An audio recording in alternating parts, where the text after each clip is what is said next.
Wow Abhijit, कितना अच्छा खाना बनाया आपने। मजा आ गया, एकदम टेस्टी।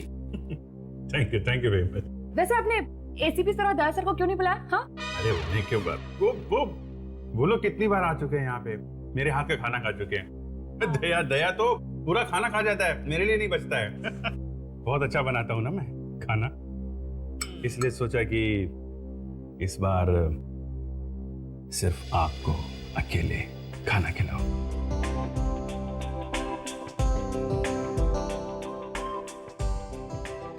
मगर एटलीस्ट सालू के सर को तो बुला लेते। कबाब में हड्डी, किसका नाम ले लिया आपने? क्या कहा आपने? नहीं मतलब सारू के साहब का टेस्ट अलग है, पता नहीं कैसा खाना खाते हैं वो। मेरे हाथ का खाना उन्हें अच्छा नहीं लगता, इसलिए बुलाता नहीं उन्हें मैं यहाँ। अरे ऐसे भी क्या बात कर रहे? अभी इतना अच्छा खाना किसे पसंद नहीं आएगा? हाँ वही तो। वैसे एक बात बोलूं, जिसकी भी शादी आपके साथ होगी ना, वो लड़की सही में लकी होगी। अच्छा, तो फिर क्या इरादा है आपका? हाँ? नहीं मतलब एक अच्छा सा रेस्टोरेंट खोलने के बारे में क्या इरादा है आपका? रेस्टोरेंट? हाँ, बहुत अच्छा आइडिया है। आइडिया अच्छा है ना? एकदम।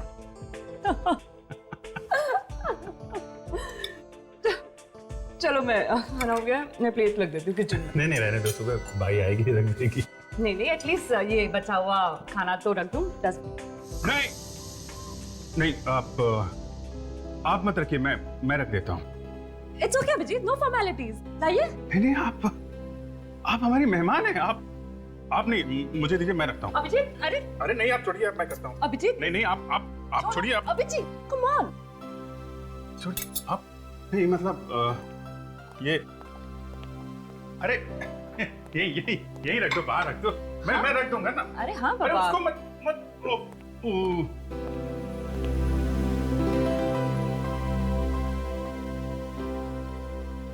अच्छा अभिजीत, इतना अच्छा खाना बनाया तुमने, जरा मुझे भी वो पनीर की सब्जी की रेसिपी बता दो ना। पहले आप गैस ऑन करो, फिर उस पे बर्तन चढ़ाओ, फिर वो होता है ना, वो उसको थोड़ा अपना। हाँ अच्छा वो ये क्या ये? हाँ ये तो होटल का डिब्बा है। वही मैं कह रहा था कि फिर आप फोन निकालो, होटल में फोन डायल करो, होटल से खाना मंगाओ, गैस में गरम करो और। Very smart. हाँ तो क्या है ना, अभी खाना बनाना आता नहीं है, शादी के बाद सीख जाऊंगा। अब हेलो, खून हो क्या?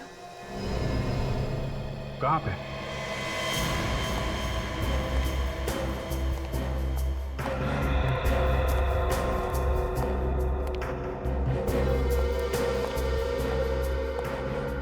हाँ विवेक, क्या हुआ है? तो पुली वाले से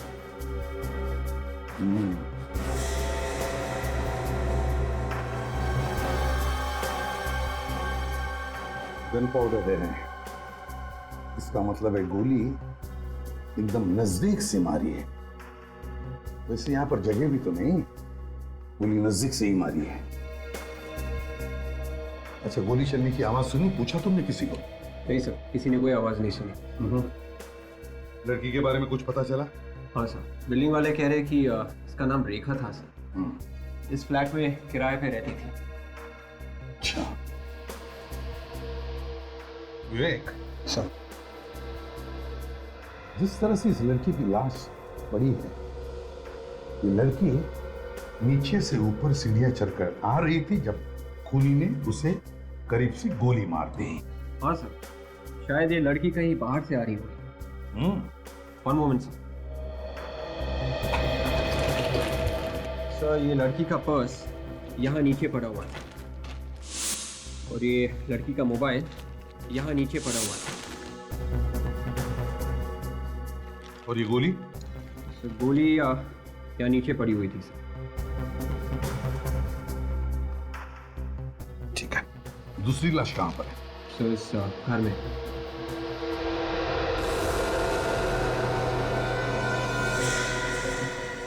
आकर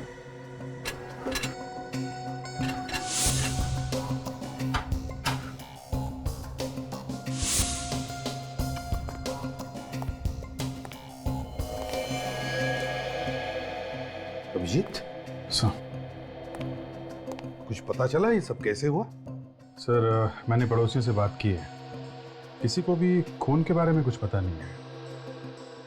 और ये औरत यहाँ पे अकेली रहती थी। अकेली? मतलब कोई नौकर चाकर कोई नहीं? नहीं सर, सुना है तो बेटे हैं इसके। तो उन बेटों को खबर कर दी? हाँ सर, फोन करवा दिया है। वैसे ये औरत इस पूरी बिल्डिंग की मालकिन थी सर। अच्छा, मतलब ये औरत रईस थी? कहीं लुटेरों ने पैसों के लिए तो खून नहीं किया इसका? सर जिस तरीके से ये सामान बिखरा पड़ा है, ये यहाँ पे डंडा पड़ा हुआ है सर, खून है। ऐसा लगता है कि लुटेरों का और इस औरत का काफी झगड़ा हुआ होगा। बाद में लुटेरों ने इसे गोली मार दी। हाँ, ये देखो। और फिर इस बेचारी औरत को मारने के बाद जैसे वो यहाँ से भागने लगे तो सामने सीढ़ियों पर से वो लड़की आ गई, बस उसे भी गोली मार दी। मगर एक बात अजीब है सर, यहाँ पे किसी ने भी गोली चलने की आवाज नहीं सुनी। हाँ वही तो। ये साइलेंसर तो नहीं लगा गन पर? सर लुटेरों ने गन पे साइलेंसर, ये लुटेरे लोग तो गन अपने बचाव के लिए रखते हैं सर। जहां जरूरत पड़ी अचानक फायर कर दिया।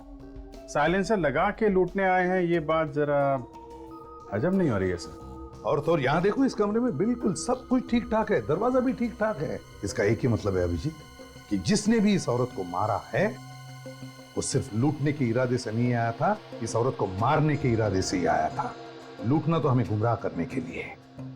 और फिर खूनी को देखा कैसे नहीं किसी ने। एक काम करते हैं अभिजीत, दोनों लाशों को फॉरेंसिक लैब भेजते हैं, इस बिल्डिंग में रहने वालों से पूछताछ करते हैं। तुम सभी इसी बिल्डिंग में रहते हो ना? है? और इस बिल्डिंग में दो खून हुए और किसी को कुछ पता भी नहीं चला। सर किसी दूसरे के घर में क्या हो रहा है हमें कैसे पता सर? कम से कम गोली चलने की तो आवाज सुन लेते, या वो भी नहीं सुनी? नहीं सर, हमें गोली की आवाज सुनाई नहीं दी। और तुम वॉचमैन हो ना यहाँ के? है? तो फिर इस बिल्डिंग में कौन आता है कौन जाता है, इस पर नजर रखने का काम तुम्हारा है ना? नहीं सर, मुझे कुछ नहीं मालूम सर। ये बताओ कि बिल्डिंग की मालकिन कितने बजे आई थी? मालकिन 2 बजे के करीब बाजार से आई थी। हर बुधवार और शनिवार को बाजार जाती थी। तुम हरीश हो ना? तुमने रेखा की लाश देखी पहले? जी सर। कितने बजे देखी? 2:25 सर। जब मैं घर से निकला बाहर जाने के लिए तो रेखा की लाश सीढ़ियों पे पड़ी हुई थी सर। तुमने वहां से किसी को भागते हुए वगैरह देखा? नहीं सर। वैसे तुम रेखा के घर के ठीक बाजू वाला फ्लैट मेरा है सर। और गोली चलने की आवाज तुमने भी नहीं सुनी? नहीं सर। कहीं तुमने तो कुछ गड़बड़ नहीं किया? नहीं सर, ये क्या कह रहे हैं सर आप? मैंने तो जैसे ही लाश को देखा शोर मचा दिया था सर। तभी सब ये पड़ोसी लोग इकट्ठा हो गए थे सर वहाँ। और बिल्डिंग की मालकिन के खून के बारे में कैसे पता चला आप लोगों को? सर बिल्डिंग के लोग सब जमा हो गए थे सर, लेकिन मालकिन ही घर के बाहर नहीं आए, इसलिए हमें शक हुआ सर। तब अंदर जाकर तुम लोगों ने देखा? हा? हाँ सर, अंदर बहुत सामान बिखरा पड़ा था, नोट भी बिखरे पड़े थे सर। लगता है पैसों की वजह से ही उनका खून हुआ होगा। सर हर महीने की 3 तारीख से 5 तारीख के बीच में उनके पास पैसे आते थे सर। बहुतों को उन्होंने ब्याज पे पैसे दिए थे। हो सकता है सर कि जायदाद के लिए उनके बेटों ने ही अपनी माँ का खून कर दिया। ये बेटे कहाँ पे रहते? पता नहीं सर अभी कहाँ रहते हैं। पहले ये लोग एक साथ ही रहते थे, हमेशा झगड़ते रहते थे। एक दिन मालकिन ने उन लोगों को घर से निकाल दिया तो बहू बेटे के साथ कहीं चले गए। और ये रेखा क्या अकेली रहती थी या उसके साथ और भी कोई था? रेखा मैडम इसी बिल्डिंग में रहती थी, किराए पर 6 महीने से। अच्छा, उसके परिवार वालों के बारे में कोई कुछ जानता है? सर रेखा मैडम रोज 5 बजे आती थी काम से, पता नहीं आज कैसे जल्दी आ गई। मुझे लगता है मौत खींचकर लेके आई थी उन्हें। आज जल्दी आ गई? कितने बजे? मालकिन के आने के 10-15 मिनट बाद आ गई थी। इस वक्त मैं खाना खाने गया था सर। सर ये बिल्डिंग की मालकिन यहाँ पे आई थी 2 बजे।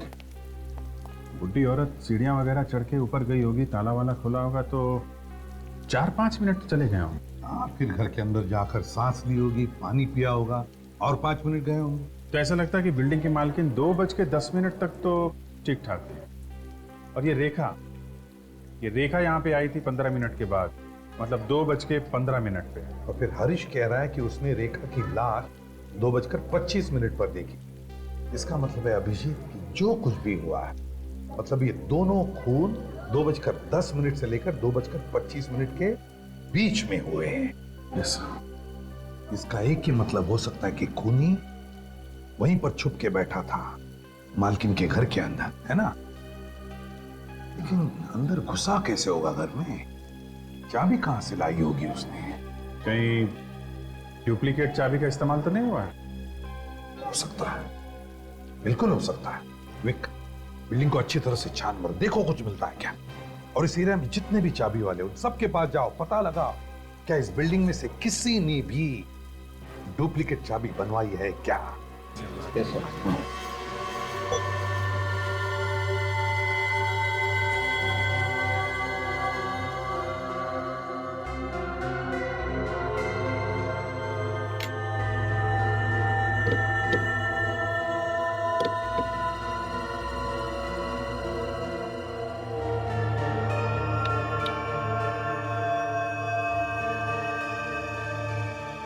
बॉस, दोनों लाशों के घावों की चौड़ाई लगभग समान है। मतलब गोलियां मैच हुई। हाँ, मतलब ये दोनों खून एक ही गन से हुए हैं। बिल्कुल। तो सड़न के बता सकता है किस गन से खून हुए? भगवान हूं मैं। और नहीं तो क्या? अरे यार, मैं सिर्फ कैलिबर की बात बता सकता हूँ। तेरा कैलिबर मुझे भी पता है सड़न के।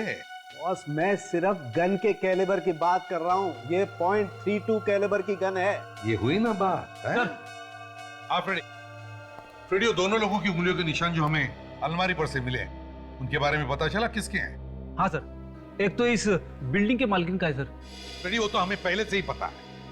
दूसरा निशान किसका है वो बताओ। सर, दूसरे के बारे में अभी तक पता नहीं चला सर। सर, वो हमारे रिकॉर्ड्स में है ही नहीं। फ्रेडी, मुझे तो लगता है खूनी बिल्डिंग में रहने वालों में से ही कोई है। वो किसे सर? जिस प्लानिंग से ये खून हुए, लगता है खूनी बिल्डिंग की मालकिन को अच्छी तरह से जानता था। वो घर से कब बाहर जाती है, कब वापस आती है, सब कुछ। और कल जब ये मालकिन घर से बाहर गई, खूनी उसके घर में जाकर के चुप बैठा और जैसे ये वापस आई उसे उड़ा दिया। हाँ सर, खूनी किसी आसपास के ही फ्लैट में रहता होगा सर, और खून करने के बाद झट से अपने फ्लैट में जाके छुप गया होगा। हाँ, जैसे हलचल मची खून होने के बाद वो लोगों में शामिल हो गया और निकल गया।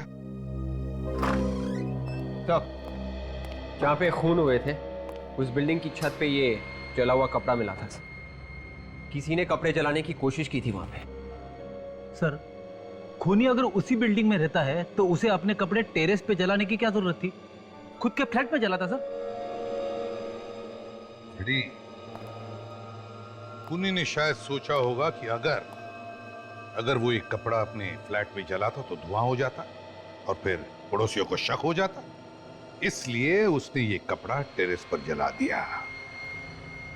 काम करो, बिल्डिंग में जितने भी लोग हैं सबके उंगलियों के निशान ले लो, सबके।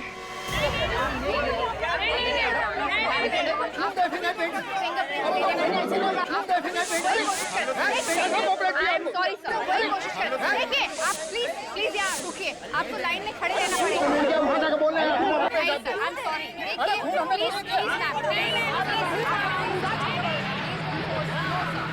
प्लीज अरे चलो यार,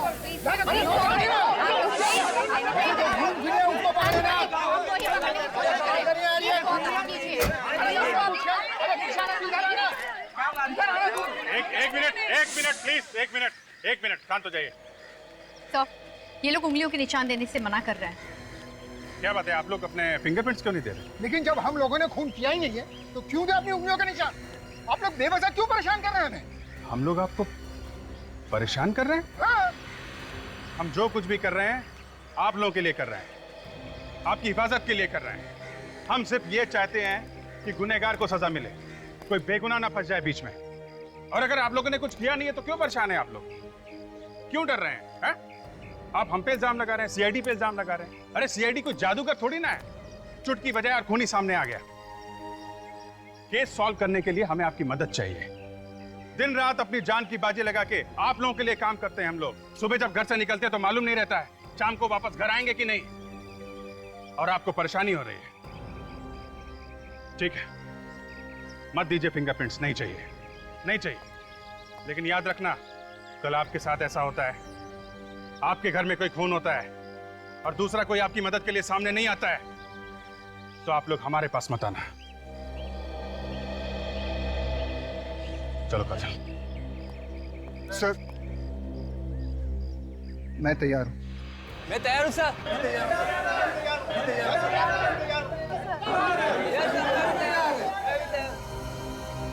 ये लो, आ गई नौटंकी। ये लोग कौन है? सर ये दोनों उसी मालकिन के बेटे हैं जिनकी ये बिल्डिंग है। एक मिनट, आप लोग अंदर नहीं जा सकते। हमें अपनी माँ को देखना है, प्लीज हमें जाने दीजिए। देखिए, अगर आपको माँ को देखना है तो आप लोगों को फॉरेंसिक लैब जाना पड़ेगा। बॉडी फॉरेंसिक लैब जा चुकी है। सर, सभी लोगों के फिंगरप्रिंट्स ले लिए। Very good. एक काम करो, इन लोगों को भी फॉरेंसिक लैब भेज दो।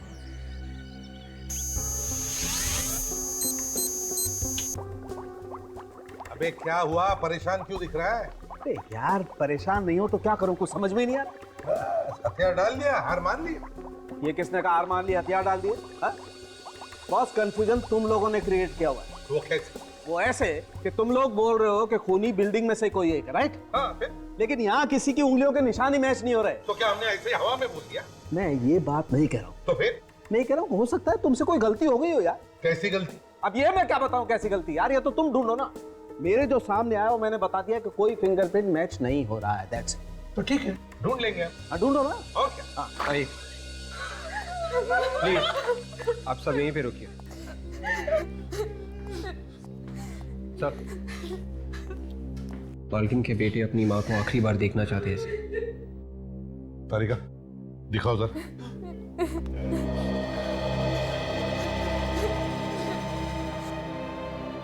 आइए।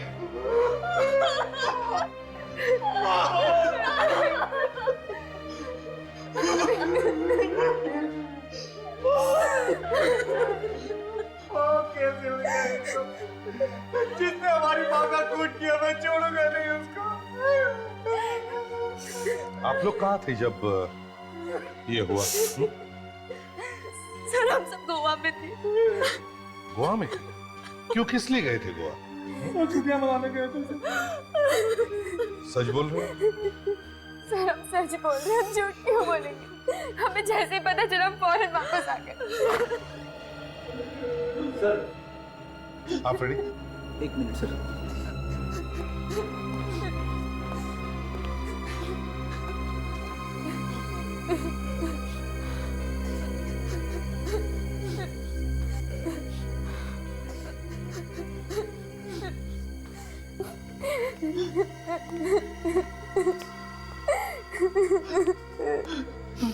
तारिका, इन सब की उंगलियों के निशान ले लो। हमारे लोग निशान पर क्यों सर? झगड़ा करके अलग अलग रह रहे थे ना तुम अपनी माँ से। हो सकता है माँ का खून तुम दोनों बेटों ने किया। लेकिन हम लोग तो गोवा में थे। सर हम क्यों करेंगे अपनी माँ का खून सर? अगर तुमने अपनी माँ का खून नहीं किया है तो फिर डर किस बात का? ये तो अपनी उंगलियों के निशान। तारिका, ले लो इनके निशान।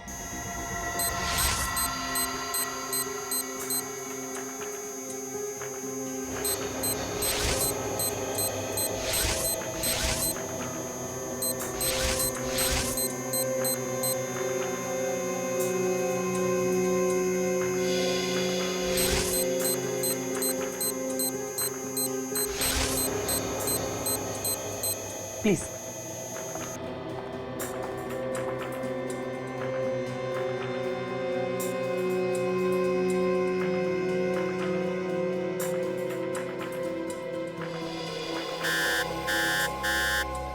सर, हाँ, सर इनमें से एक इंसान की उंगलियों के निशान मैच हो गया।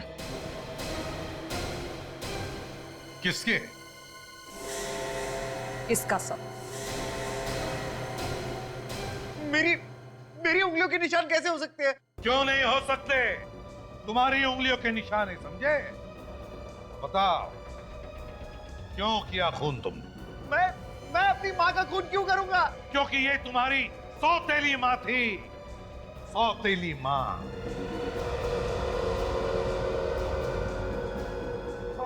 वो मेरी सौतेली माँ थी, मेरी सौतेली माँ थी, लेकिन मैं उनसे बहुत प्यार करता था। मैंने उनका खून नहीं किया है सर, मैंने खून नहीं किया है। ये आप क्या कह रहे हैं भैया? यही सच है दीपक, यही सच। माँ ने मुझे मना किया था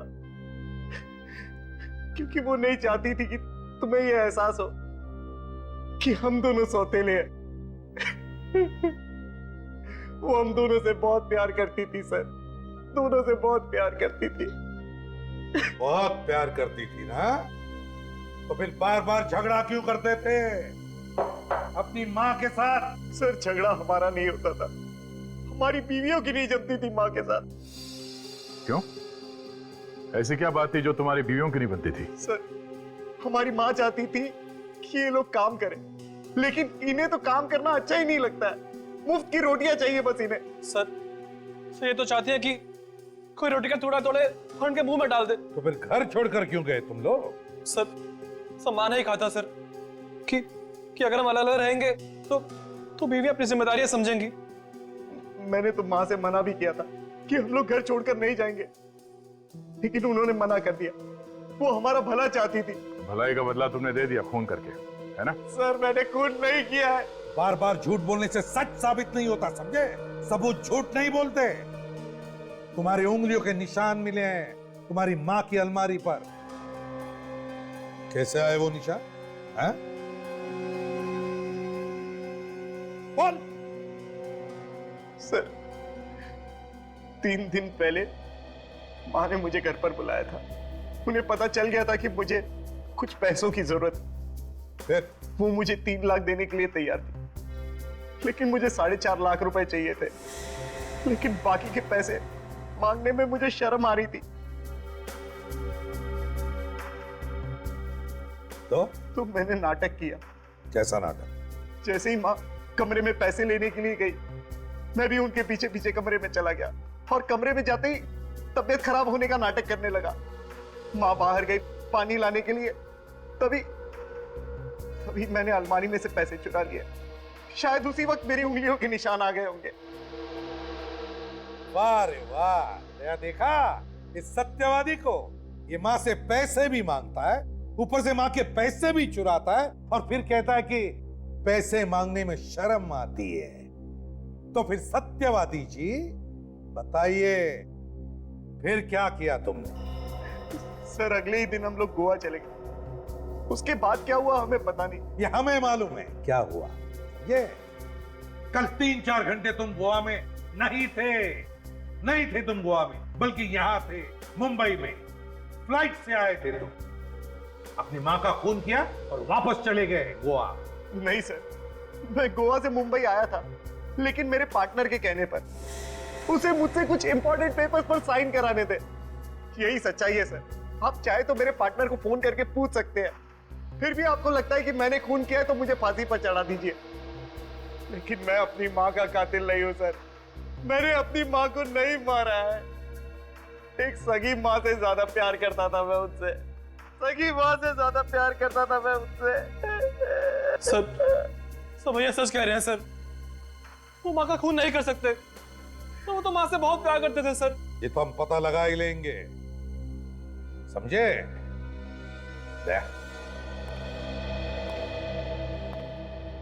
पता नहीं क्यों ऐसे लग रहा है कि कुछ छूट रहा है हमारे हाथों से। इस केस में कुछ तो छूट रहा है। फिर से शुरू से देखना पड़ेगा। तब तक इसे कस्टडी में रखो।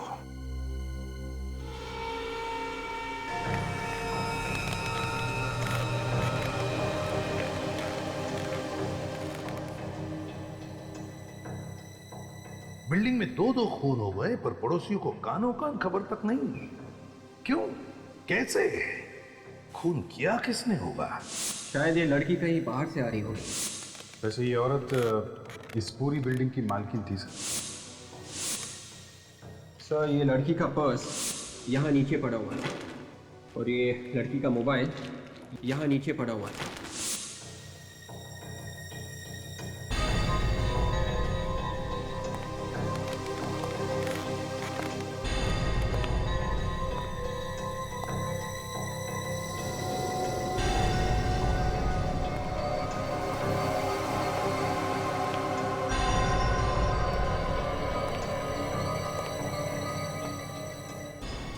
ये बताओ कि बिल्डिंग की मालकिन कितने बजे आई थी? मालकिन 2 बजे के करीब बाजार से आई थी। सर रेखा मैडम रोज 5 बजे आती थी काम से, पता नहीं आज कैसे जल्दी आ गई। हर महीने की 3 तारीख से 5 तारीख के बीच में उनके पास पैसे आते थे सर। हो सकता है कि जायदाद की वजह से उनके बेटों ने ही अपनी माँ का खून कर दिया हो सर। लेकिन मैं अपनी माँ का कातिल नहीं हूँ सर। मैंने अपनी माँ को नहीं मारा है। एक सगी माँ से ज्यादा प्यार करता था मैं उससे। अगर ये खून बेटों ने नहीं किया है तो फिर खून किसने किया होगा?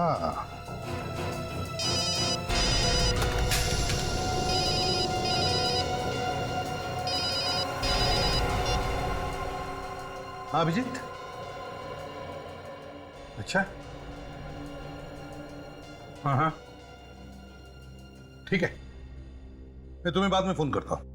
Okay okay.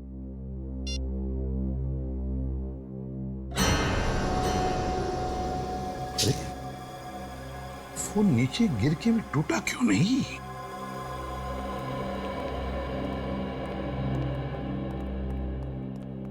क्या हो सर, क्या बात है जो आपने रातों रात बुला लिया हमें? हमारे लिए रात क्या दिन क्या, बात ही कुछ ऐसी है। हुआ क्या सर? इस केस में बहुत बड़ा सुराग हाथ लग गया है। सुराग? कैसा सुराग? जब मैं घर गया तो न जाने क्या मेरे दिमाग में आया।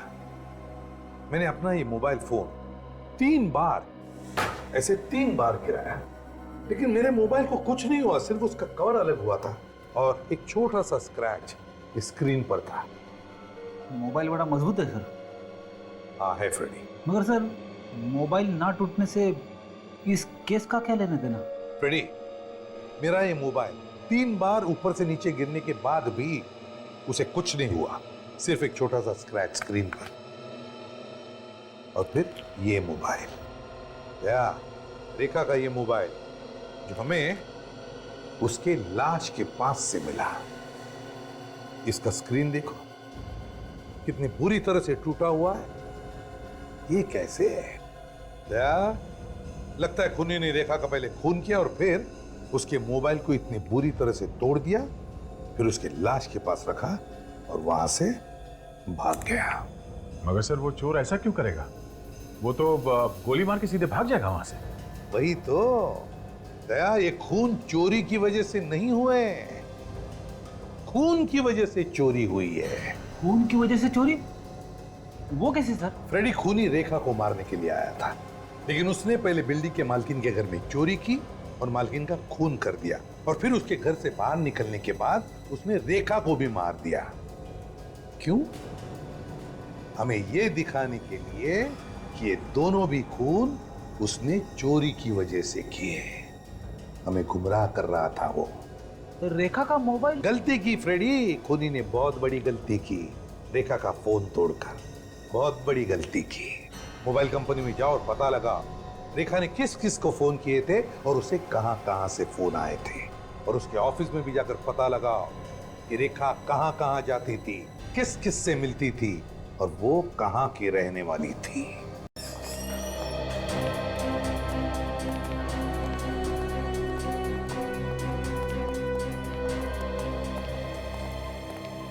यस, कौन है आप लोग?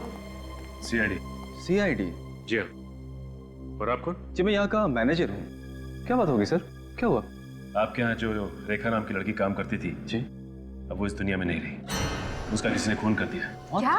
रेखा का खून हो गया? किसने किया रेखा का खून? अब खूनी को ढूंढ रहे हैं, इसलिए यहाँ पे है। रेखा बहुत ही अच्छी लड़की थी ऑफिसर, बहुत ही मेहनती थी, सभी के साथ घुल मिल कर रहती थी। कब से काम करती थी वो यहाँ पे? 6 महीने हो गए थे। यहाँ पे उसका किसी से कोई लड़ाई झगड़ा था? सर, जिस लड़के ने आज तक किसी से ऊंची आवाज में बात तक नहीं की, उसका भला किसी से लड़ाई झगड़ा कैसे हो सकता है सर? अच्छा ये बताइए कि उसे काम पे किसने लगाया था यहाँ पे? मेरा मतलब है वो किसी का रेफरेंस लेके आई थी? नहीं सर, अपने आप आई थी, हमारा विज्ञापन देखकर। अच्छा, रेखा के बारे में आप और कुछ भी बता सकते हैं क्या? उसका बायोडाटा है हमारे पास, उसमें सभी जानकारियाँ हैं। मंगाइए बायोडाटा।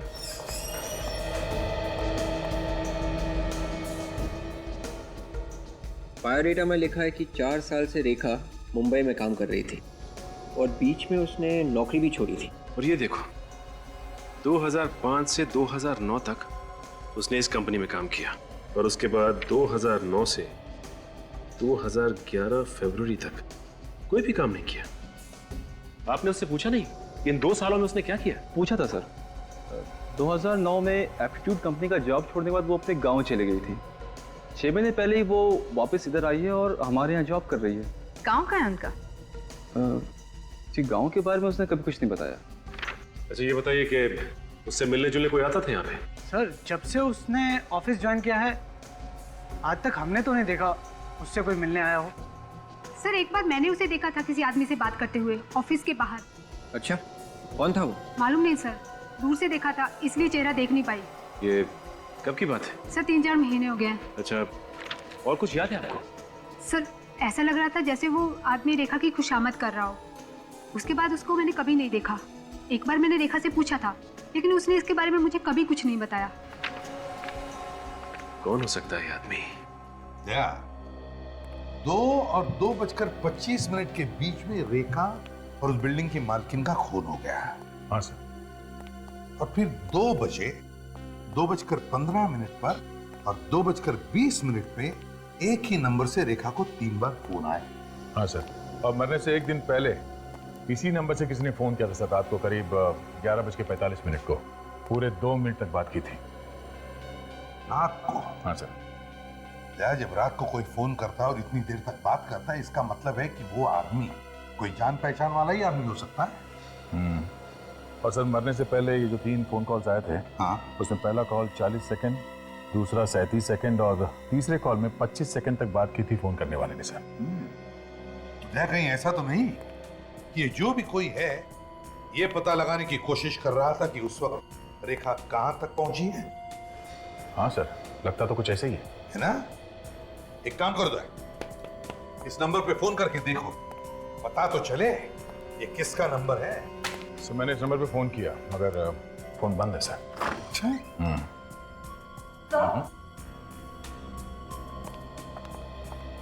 बोलिए, क्या बात है? सर, मैं रेखा की फ्रेंड हूँ मालिनी। मैं उसके घर गई थी तो बिल्डिंग वालों ने बताया कि उसका खून हो गया है और सीआईडी जांच कर रही है केस की। सही बताया उन्होंने। सर, कुछ पता चला खूनी के बारे में? नहीं, अब तक तो कुछ पता नहीं चला। वैसे आप रेखा को कब से जानती थी? सर, 6 साल पहले हम दोनों साथ में काम करते थे एप्टीट्यूड कंपनी में, मगर 2 साल पहले वो कहीं अचानक गायब हो गई थी। गायब हो गई? कैसे? पता नहीं सर, बिना बताए ना जाने कहाँ चली गई। तो तुमने पता लगाने की कोशिश नहीं की? पता करने की बहुत कोशिश की सर, मगर कहीं कोई सुराग ही नहीं मिला। फिर एक दिन अचानक 5 महीने पहले उसका फोन आया कि वो मुंबई वापस आ गई है। तो तुम उससे मिली? हाँ सर, 4-5 बार मिली और कल रात को मैं मिलने वाली थी। हाँ, बेचारी का उससे पहले ही खून हो गया।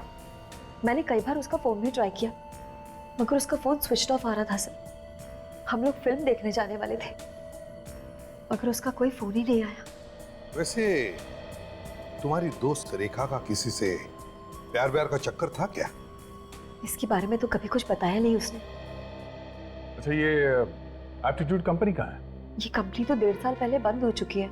उसने कभी बताया कि 2 साल पहले वो अचानक कहाँ गायब हो गई थी? क्या तुमने पूछा उससे? मैंने पूछने की कई बार कोशिश की मगर उसने इसके बारे में कभी कुछ भी नहीं बताया मुझे। चलो कोई बात नहीं। वैसे थैंक यू वेरी मच, आपके आने से हमें रेखा के बारे में बहुत कुछ पता चला। आप जा सकती हैं, मगर हाँ, अगर जरूरत पड़े तो हम आपको वापस बुला लेंगे, ठीक है? जरूर sir. Thank you. Thank you very much. जरूर इस रेखा के साथ कुछ न कुछ हुआ था 2 साल पहले, जो गायब होगी और फिर 2 साल के बाद में वापस भी आ गई। और आने के 6 महीने बाद ही किसी ने उसका खून कर दिया सर। अच्छा, उसके गांव के बारे में कुछ पता चला? हाँ सर, रेखा के ऑफिस में जो वॉचमैन है उसने कहा कि एक बार रेखा ने उसे मनी ऑर्डर करने के लिए दिया था नासिक के पास किसी गांव में। निखिल गया है पता करने के लिए। सर, जिस नंबर से रेखा को फोन किया गया था वो नंबर किसी नितिन नाम के आदमी का है सर, कांदिवली में रहता है। लोकेशन पता चला? आखिरी बार किस जगह से फोन आया? हाँ सर, उसी बिल्डिंग से आखिरी बार फोन किया गया था सर, जहां पे उन दोनों का खून हुआ है। उसी बिल्डिंग से फोन आया था। तो बस उठाओ इस नितिन को। परेशान क्यों हो रहे हो भाई? अंदर से देखना है क्या? ये घर नितिन का ही है। हाँ, नितिन का ही है। नितिन कहाँ पे? अमेरिका का वीजा है। नहीं, क्यों? फिर तो मिलना मुश्किल है। मतलब ये नितिन अमेरिका में? हाँ। कब से? 2 साल हो गए। जब से उसका नौकरी यहाँ से छूट गया ना, वहीं पे चला गया। सर, ये रेखा भी 2 साल पहले गई थी मुंबई छोड़ के, और ये नितिन भी 2 साल पहले। कहीं इन दोनों का आपस में कोई संबंध तो नहीं? अच्छा, ये बताइए कि ये नितिन 2 साल पहले यहाँ पे कहाँ काम करता था? हाँ, बताया तो था। परेड में कोई कंपनी थी, एप्टीट्यूड नाम की। ये रेखा भी तो एप्टीट्यूड कंपनी में काम करती थी सर। और ये नितिन 2 साल से अमेरिका में है और उसका मोबाइल चालू है, और हो सकता है जो उसका मोबाइल इस्तेमाल कर रहा है। अच्छा, ये बताइए कि इस घर में और भी कोई रहता है क्या? हमें अंदर से घर देखना है। चाबी तो मेरे पास नहीं है, वो दोस्तों को देके गया। वो कौन है ये दोस्त? नाम क्या है उसका? नाम क्या बताया था उसने? हाँ, रजत है नाम उसका। सर, अभी तक सिर्फ एक ही नाम सामने आया है जिस पे शक किया जा सके, और वो है रजत, क्योंकि नितिन के घर की चाबी उसी के पास रहती थी और वही नितिन के नाम से मोबाइल कनेक्शन भी ले सकता था। रजत रहता कहाँ है वो ढूंढना पड़ेगा। सर, हाँ निखिल, क्या पता चला रेखा के बारे में? सर, रेखा नासिक के पास बराली गांव में रहती थी सर। अच्छा, और गांव से कुछ पता चला उसके बारे में? हाँ सर, वो शादीशुदा थी और अपनी माँ के साथ रहती थी गांव में। क्या रेखा शादीशुदा थी? हाँ सर, उसका 1.25 साल का बेटा भी है। बेटा भी है? ओह, इसका मतलब है यहाँ से काम छोड़ने के बाद वो मुंबई से गांव चली गई और वहाँ पे उसने शादी कर ली। नहीं सर, उसकी शादी यहीं पे हुई थी, मुंबई में। उसके पति ने उसको धोखा दे दिया था, इसलिए 2 साल पहले वो मुंबई छोड़ के नासिक चली गई थी। क्या, कैसे धोखा किया? सर, वो पहले से शादीशुदा था। अच्छा, इस रेखा के पति का नाम क्या है? सर, रजत। रजत? नितिन के दोस्त का नाम भी रजत है। कहीं नितिन का दोस्त और रेखा का पति रजत एक ही आदमी तो नहीं? हो सकता है सर।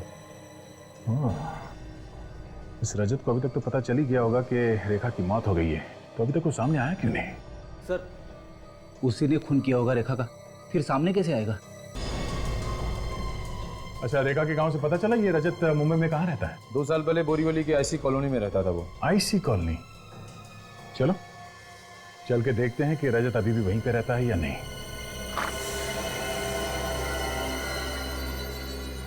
क्या बात भाई साहब, किससे मिलना है? रजत से।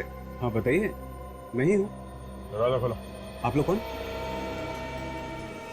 सीआईडी। सीआईडी? हाँ, सीआईडी। रेखा को जानते हो? और रेखा? हाँ, रेखा जानते हो? अभी सब ड्रामा देखने का टाइम नहीं हमारे पास। जानता है या नहीं? हाँ हाँ, वो जानता हूँ सर। उसका खून करके यहाँ पे आके छुप के बैठा तू? सर, खून? हाँ। क्या सोच क्या रहा था? सर, भी आप लोगों ने नहीं तो बताया सर कि उसका खून हो गया। परसों दोपहर को 2 और 3 बजे के बीच में कहाँ थे तुम? मैं पूना में था सर। सबूत क्या है तुम्हारे पास? सबूत सर, होटल रॉक सर। आप चाहिए तो फोन करके पूछ लीजिए, मैं रूम नंबर 203 में ठहरा हुआ था सर। विवेक, पता लगाओ ये सच बोल रहा है या झूठ। Yes sir. रेखा से मिले थे ना तुम? हाँ सर, 2 बार मिला था सर, वो भी सर 3 महीने पहले मिला था। कहाँ पर? सर, रेखा मुंबई में नहीं थी। अचानक 3 महीने पहले मैंने उसको उसके ऑफिस के बाहर देखा, तब मुझे पता चला कि रेखा मुंबई में है। सर मैंने उससे बात करने की कोशिश की लेकिन उसने मेरे से बात नहीं की सर। क्यों? बात क्यों नहीं की उसने तुमसे? मेरे से थोड़ी गलती हो गई थी। गलती? कैसी गलती? सर मैं और रेखा एक ही ऑफिस में काम करते थे और मैं सर उससे प्यार कर बैठा। तो उसमें गलती क्या? मैं सर पहले से ही शादीशुदा था। और रेखा को ये पता नहीं था कि तुम्हारी पहली शादी हुई थी? नहीं सर। फिर रेखा भी मेरे से प्यार करने लगी, फिर हम दोनों ने चुपके से दूसरी शादी कर ली और फिर सर जैसे उसको पता चला वो मेरे से नाराज हो गई और छोड़ के चली गई सर। और अब जब तुम्हें मिली तो तुम्हें डर लगा कि कहीं ये तुम्हें पकड़वा ना दे, हाँ? इसीलिए उसका खून कर दिया? नहीं नहीं नहीं सर, मैं तो सर पिछले 3 महीने से उससे मिला नहीं सर। नितिन कौन है? नितिन? नितिन हाँ दोस्त है मेरा, हम दोनों एक ही ऑफिस में काम करते हैं।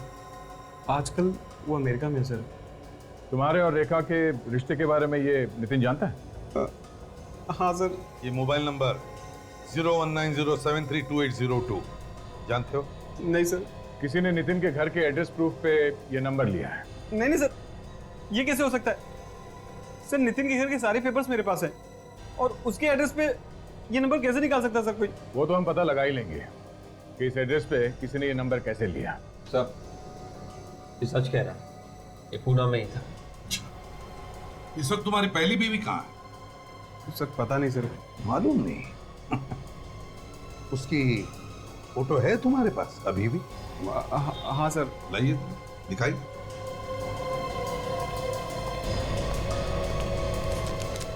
सर ये मेरी पहली बेबी थी। सर डाइवोर्स के बाद हम दोनों अलग रहने लगे थे। अच्छा तो ये चक्कर है।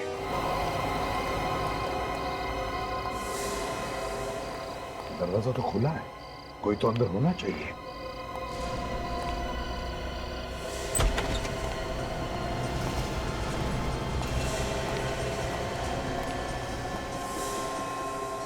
देख विवेक, तुम दोनों इस तरफ जाओ, काजल इस तरफ जाओ।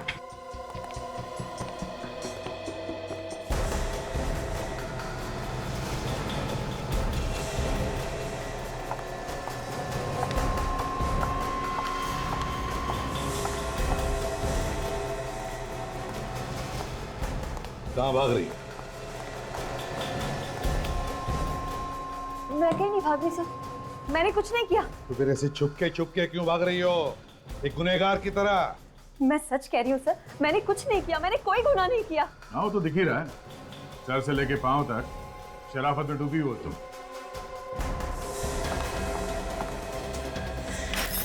रुक जाओ, कोई मेरे पास नहीं आएगा, दूर खड़ा रहो मुझसे। अगर कोई मेरे पास आया ना तो मैं अपने आप को जान से मार डालूंगी। नहीं मान ली। पागलपन छोड़ दो, हमारी बात मानो और अपने आप को हवाले कर दो हमारे। अगर कोई मेरे पास आया तो मैं सच में मार डालूंगी अपने आप को। छोड़ो मुझे। तुमने मारा ना रेखा को?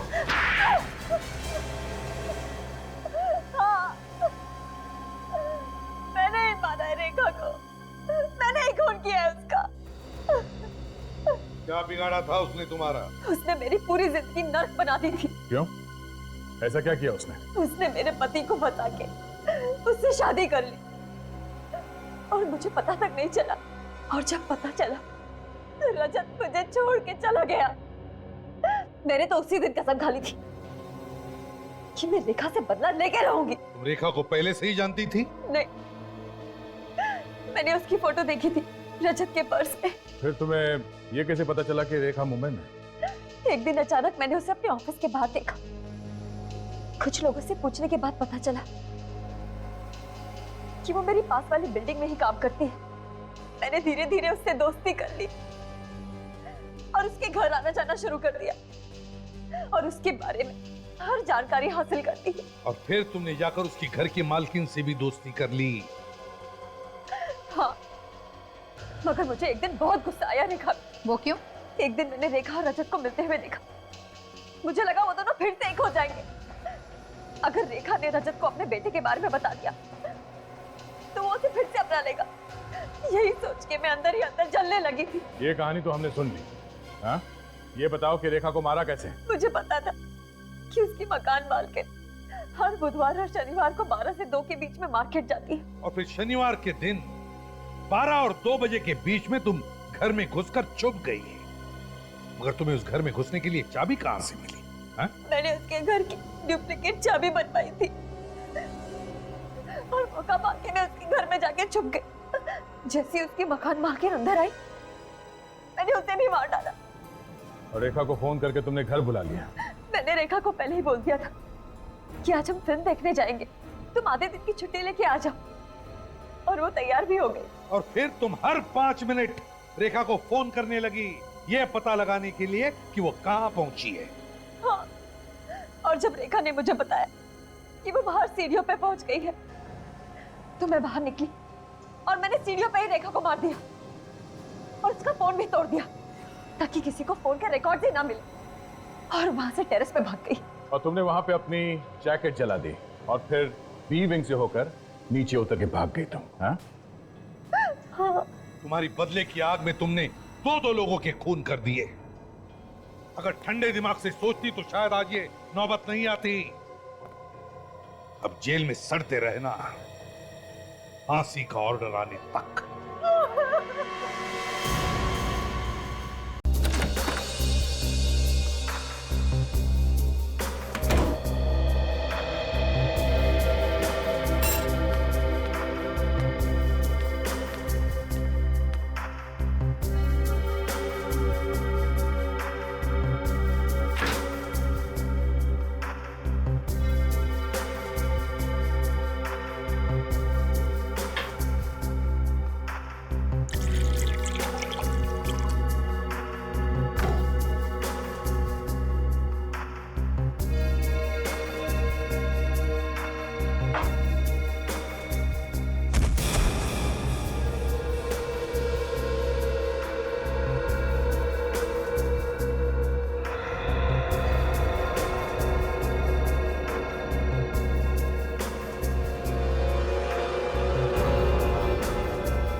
यहाँ पे?